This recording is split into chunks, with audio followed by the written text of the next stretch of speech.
Now close to 3 years ago, I made a video about how to maintain pleather components in 6-scale figures, primarily Hot Toys figures. It's time to see how the figures I showed in that video have held up over time.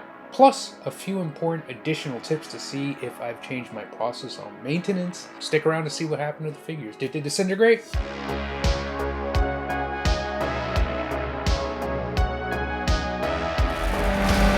Hey, and welcome back to Metamorphic Customs. I'm Desi.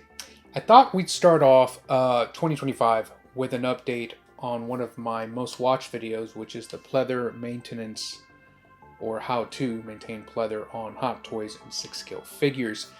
And we're going to do that by looking at the actual pleather components and the figures that you saw in the last video. It's been 2 to 3 years, so have my methods actually worked? And then you can judge yourself, like whether you want to continue to do this for the first time if you're just getting into the hobby, or completely ignore all of this, which is, please, by all means.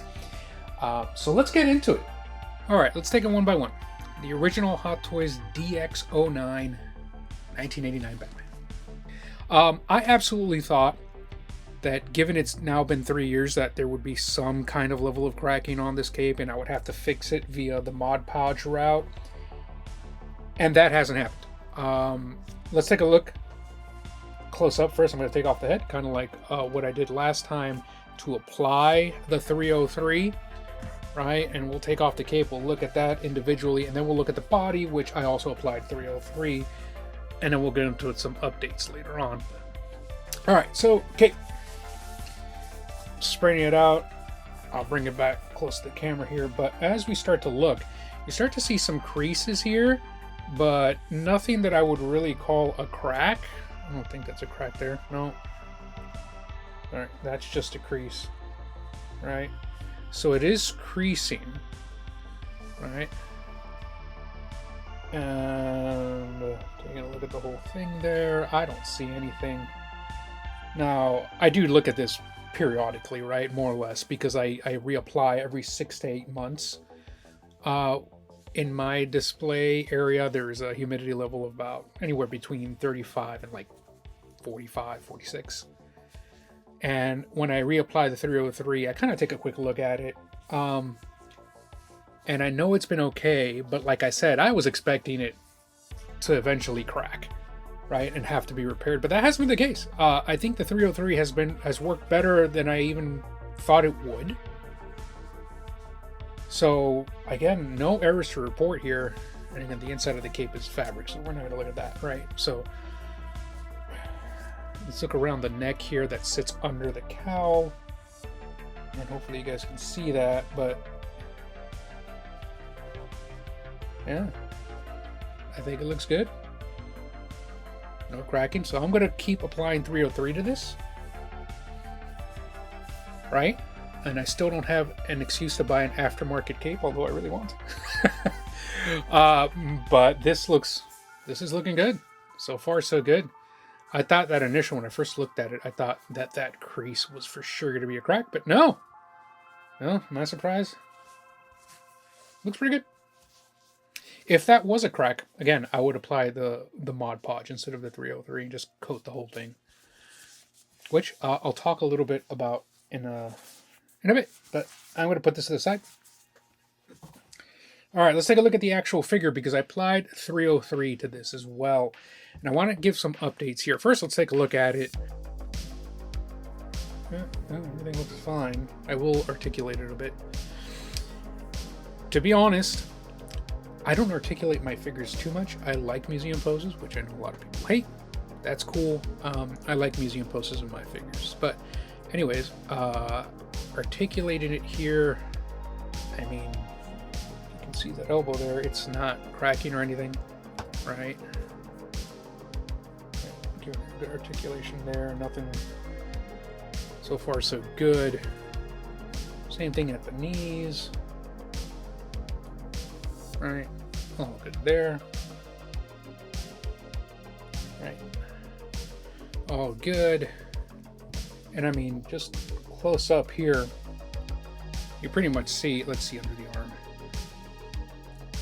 Let's see that there, and get it in the light. Yep. Perfect.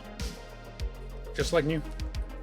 And I'm going to be honest, guys, with this rubber suit. I'm not talking about the cape, which I put away over there. You can see in the corner. I'm talking about just the suit.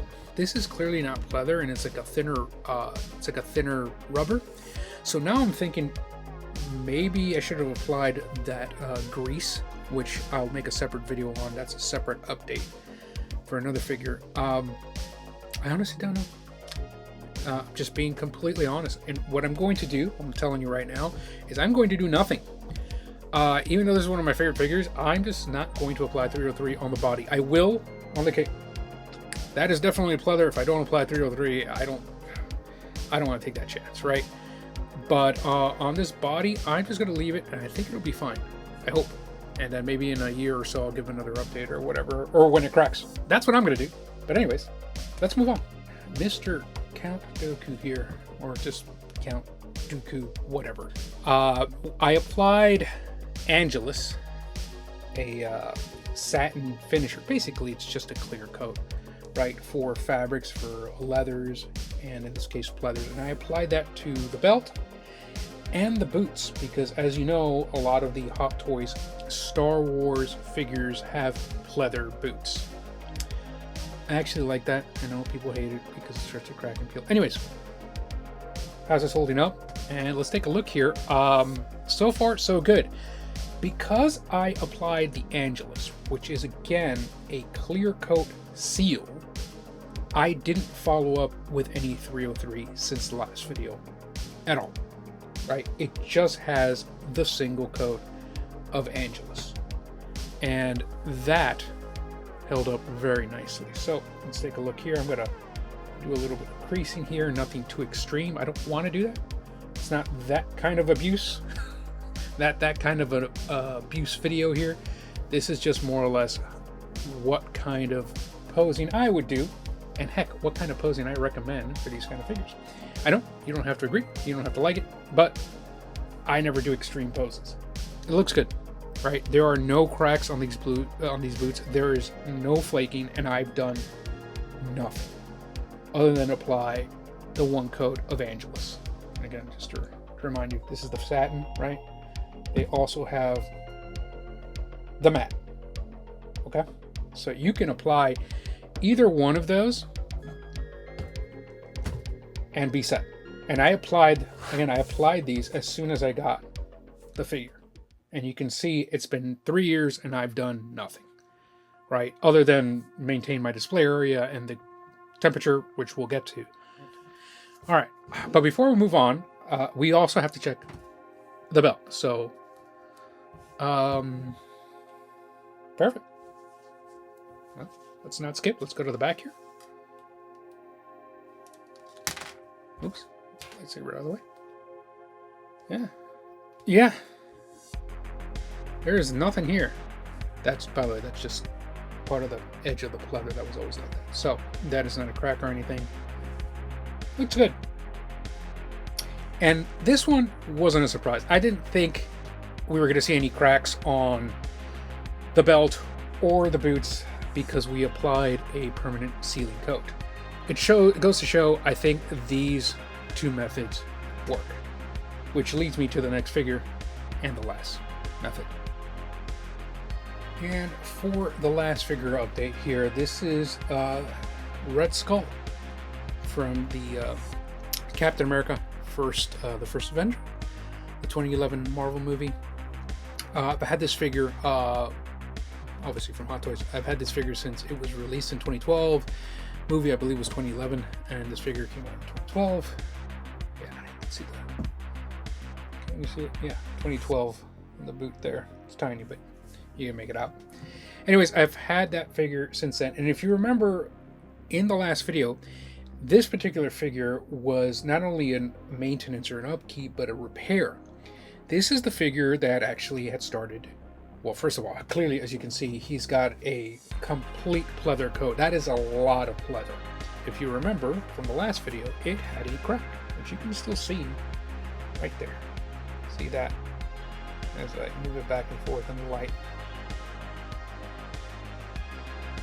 That little divot there. It started to crack. It didn't peel, but it did start to crack. So what I did in the last video is I applied Mod Podge in this kind of, as you can see here, right here between the seams, this section of the pleather. And then I applied 303 all over periodically. But this was the only section I had Mod Podge. And the point is, the combination, right, of the Mod Podge in this area prevented further flaking. I said combination of Mod Podge and the temperature, right? I still have my humidity readers. Got one right here. This is reading 47. This is not my display area. This is my workshop, which is right next to my display area, but I've got this little room here, so still not bad reading. As long as you keep it between 35 and like 60, 65, you should be okay. You shouldn't see too many shifts, right? If I take it right next door to the display area, it should drop from 47 to 45, but either way, it's okay. So monitoring that via this very, very cheap hygrometer from Amazon, which I recommend, and the use of the Mod Podge to repair this, plus the 303 everywhere else, every so often, it's, kept in great condition, right? Just this, right? So again, I only applied the Mod Podge once. That one time you saw in the video is the only time I ever applied Mod Podge. Remember, the Mod Podge acts like the Angelus, right? It basically acts like a sealer, but it's also a glue. So it dries completely clear, as you can see, right? And look, it's still flexible. I get that question all the time. Like, oh, is it still flexible? Yeah. It's like you can't even tell unless I tell you that I applied it, right? So it dries completely clear. It's flexible, and it prevented, again, the flaking from continuing. Now, I know the temperature is kept at a, as I showed you, I keep the temperature pretty good, pretty controlled with the HVAC. However, even with that, if I wouldn't have applied the Mod Podge, because it had started cracking, it would have probably continued. This figure with the 303 applied and the Mod Podge and the humidity control and temperature, perfect. So here are the real updates. This is the part that I really wanted to show you. I think the part that really matters, and that is, do I still do this? So yes and no. Yes, I still apply 303 to the product, to the components you specifically saw here. So in other words, if I applied 303 to it before or several years ago, I continue to do that every 6 to 8 months, right? To keep it maintained. It again is pleather. So such as this Batman cape, right, which we already saw, I will do that again. In fact, I'm going to do it right now after this video is over, right? And I'm going to do it on this Red Skull coat as well, because it only has the Mod Podge on that one section, right? So I applied 303 to it. I'm going to continue to do that. However, there is a big change here. I don't want to apply any kind of sealer or coat over the 303. That I don't want to do, right? I can apply a sealer like Angelus or Mod Podge and then do 303 on top. I don't think that's necessary. There's no point to do that, but you can. But what I definitely do not want to do is apply some kind of maintenance product and then try to coat over it. That, I think, I haven't tried it, nor do I want to. I think that's a recipe for disaster. Maybe I should even get a swatch of pleather and just try it out and see what happens. But even nothing happens, there's no point, right? You either use 303 or you use Angelus, right? Again, if you want to use 303 on top of Angelus or on top of Mod Podge, to say it another way, if you want to use 303 on top of a permanent sealing coat, you can. It's just there's no reason to. But definitely, again, it's worth repeating. Don't apply a permanent seal coat, whether it's Angelus or Mod Podge, on top of the 303. That's a no. Right. So, again, because of that, I continue to use 303 on this coat because most of it doesn't have Mod Podge, and on this Batman cape. Right. However, what do I do now? Again, going back to what do I do now every time I get a new figure, right? That has pleather, obviously. I don't use this. I don't use 303 anymore on new figures. I don't. And the big thing is, this was a great product and is a great product, Angelus, and so is 303. clearly, the results are there, at least for me, right? I know 3 figures here, small sample size, although I use it in all the other figures, but I have. But these are great products. I don't use 303 anymore, and I don't use Angelus on new figures. Nothing went wrong with the 303. Again, you saw it. Nothing went wrong with the Angelus. Saw it over there. Guy in the background, Count Dooku with the boots. Everything's fine. So what do? Well, it's the other one. Big old Mod Podge. No, I don't have it a huge gallon because of all my figures. I use it for my other dioramas. You guys have seen if you've seen my other videos. Anyways, I use Mod Podge. So every time I get a new figure, especially if it's a figure, even if it's not, but especially if it's a figure with a lot of pleather, such as the Kenobi Vader. This is a really cool figure. Say what you will about the show, not my favorite, but the figure's cool. This had a lot of pleather. So what I did was said, you know what? I have a considerable amount of figures, maybe nowhere near as much as some other collectors, but considerable amount. Do I really want to continue applying 303 over and over every 6 to 8 months in my case? And well, if I have to, I have to. And as you've heard me say, I continue to do so on Red Skull and things that I already applied 303 to in the past. Right? But for new figures that I've never applied 303 to, I literally just apply a thin coat of Mod Podge. Not this, right? Not Angelus, not 303, just one thin coat of Mod Podge as soon as I receive it, and we are done. That's it. Why do I do that? Well, as you said, it really helps, considering it saves time. You don't have to redo it every 6 to 8 months. But also, because it's pleather, when you apply 303, you're supposed to do it to the entire pleather surface. That means not just the parts that you see, but the parts that are inaccessible, right? Like the parts under these boots. The boots themselves are pleather, but this pleather goes under it. And this pleather goes under the cod piece here, and it goes behind this chest control mechanism, and it goes behind the plastic gloves, right? It goes all the way in here. So technically, you're supposed to take all this apart and apply 303 to it every 6 to 8 months. And again, in my case, maybe more often in yours. I don't want to do that. One application, at least in the last 3 years since my last update, has held up really well. Not in this figure. This figure is new, but it did. As you can see, we already saw it, but it held up here. Not only did it prevent you flaking or you cracking, but it prevented the crack that was already there. Again, in that little corner, you can kind of see that spot there towards the tip of my thumb there, right? You can see it. That's how it looked before I repaired it with Mod Podge. It has not gotten any worse, which is great. Usually when it starts cracking, pleather starts cracking, it's pretty quick. It starts cracking and it starts peeling almost immediately. The Mod Podge helped to stop that and prevent it from cracking any further. So that leads me to believe that you can use Mod Podge, or maybe Angelus, because we saw that Angelus worked over here too. After I applied the Angelus there, I have not followed up with any further coats of Angelus or any further coats of 303 as a maintenance. I just left the Angelus on the boots. And as you can see, you saw it a few minutes ago, perfectly fine, right? So if that's the case, why not just go straight to Mod Podge? One coat, thin coat, you're done.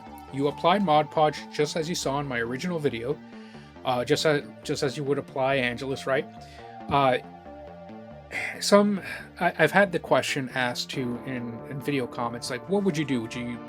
Why would you use Mod Podge, or why would you use Angelus, or which one would you pick between Angelus and Mod Podge, since they're both acting like a sealer? I like Mod Podge because I'm just so familiar with it, even more so than Angelus. I use it in my dioramas. I know what the effects are going to be. I know what it's going to look like after X amount of years. It's worked well for me, right? That doesn't mean Angelus hasn't. I mean, clearly it works well there. Anyhow, it's a really good product. I use it in my dioramas, so it works really, really well. And let's answer some questions on Mod Podge, because I know there's some concerns. I've had questions on, well, won't Mod Podge restrict flexibility and again altered the fabric and the feel and the look and the coat and the sheen? The answer to that is no. As long as you use Mod Podge matte, it's fine. Like, first of all, it's not going to affect flexibility, right? As you can see here, it's even better. See, like there's no bending the knee here. Does not affect flexibility at all. The sheen remains the same, at least to my eyes. You know, it's fine. I've got some lights here shining on it, but you know, it has no effect other than to really protect it. So what's best? I'm gonna go, like I said, with Mod Podge. I'm gonna keep using it. It's worked well for me. If you want a one quick fix solution, start using Mod Podge.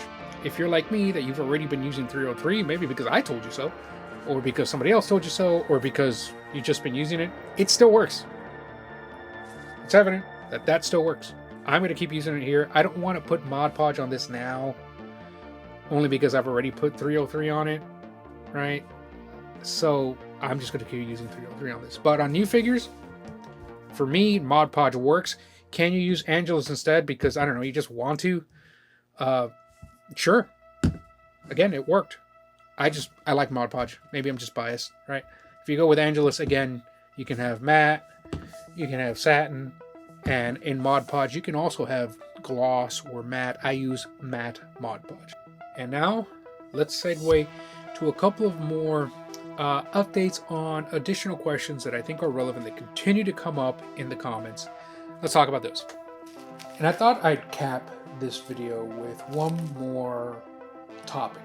A conversation that comes up a lot when it comes to, well, this topic.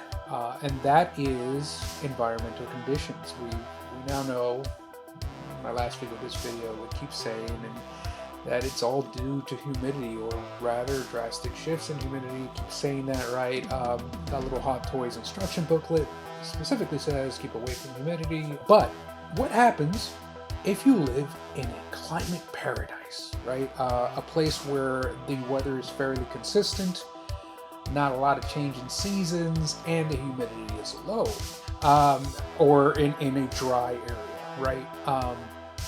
Look, that's a good question, and the answer is what you think it is. Look, if there's no shifts in humidity, which is what causes this, right, or drastic shifts in temperature, then you should technically be fine. Just one thing to remember that's also important is that as long as you are in this area and you have this figure, then you're good. You're golden. Don't ever worry about it. However, if you ever find yourself in the need to pass that figure on, or that pleather, right, on, for any reason, such as the issue that most of us run into, you're running out of space as a collector or a curator. I prefer to use the word curating, right? But if you're running out of space, you got to move that figure on, and you've had it for quite some time, 2, 5, 10 years in some cases, just more, right? No matter what, even in the great condition, great environment that you have, whether it's because you live in a great area, or you happen to you live in an area with a lot of shifts in temperature, but you have a great HVAC, whatever it may be. If you decide to move that figure on, and the figure is rather old, no matter what, pleather seems to age, right?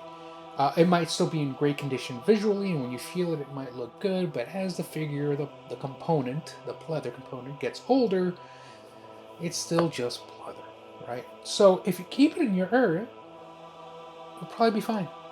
Maybe you'll never need to touch it up, and it'll be okay. But again, if you move it on, and you package all that figure up and its components and its accessories and its original box, and you decide to move it on either because you sold it or because you're moving, right, to another place in the world, and all of a sudden that box, right, with the figure in it, goes in the back of a shipping van, a carrier, the back of a UPS truck, a USPS, whatever insert carrier here, and it's not temperature controlled or badly temperature controlled, right? How long is it going to be in there? 2, 3 days, 5 days, a week, more? And then all of a sudden it gets to its destination, you open it up, your buyer opens it up, and lo and behold, the pleather has started to crack and feel. Ask me how I know. Right? That is that's a thing, right? So just keep that in mind. So what do you do now? Oh, Joe, just because I might move the figure on, I have to start applying 303. Now that's crazy. I absolutely won't do that. That's awesome. You don't have to, right? This is, may not ever affect you, and who cares 10 years down the line, right? What's the big deal, right? But what you can do, these little packets, right? The ones that come with the Hot Toys, they come inside. The Hot Toys places in the packages. Invest in some of these. It's like, what, $7 for a pack of 15, or no, 50 on Amazon. Like, just buy these, right? And throw one in. If you're going to package up your Hot Toy to either move it on or just move yourself, just throw it in, right? It's not going to hurt. Is it going to save it? Maybe. Maybe not, but it's better than nothing, and it's cheap. By the way, don't use the same one that Hot Toys use. These things only last 2 to 5 years, right? So, and even so, it lasts 2 to 5 years if it hasn't done its job. If it has done its job and absorbed moisture, then you're done for. It's done. It's over. So just get a new one. It's cheap, right? Might as well. So that's it. That's it for this video. I hope you enjoyed the content. If you do, you know what to do. Let me know so I can keep making more of these, or not. Right? Give me a thumbs up, hit the like button, or hit the dislike button. That's cool too. Tell me what you think in the comments. If you have additional questions, I can address them. I try to address every question in the comments, so please go ahead. If you disagree, let me know too. I love coming back and just having some kind of gentle discourse, if you will, in the comment. And I like learning more, because there's some things, sometimes the comments teach me, and that's what we're all here to do, right? So let me know. Again, hit that like button or the dislike. And if you like the content, go ahead, subscribe, bell notifications. You know what to do. You've heard this 100 times on YouTube, so it does help, though, guys. So I appreciate it. Thank you for watching. As always, stay crafted. Hope to have more videos soon. Take care, guys.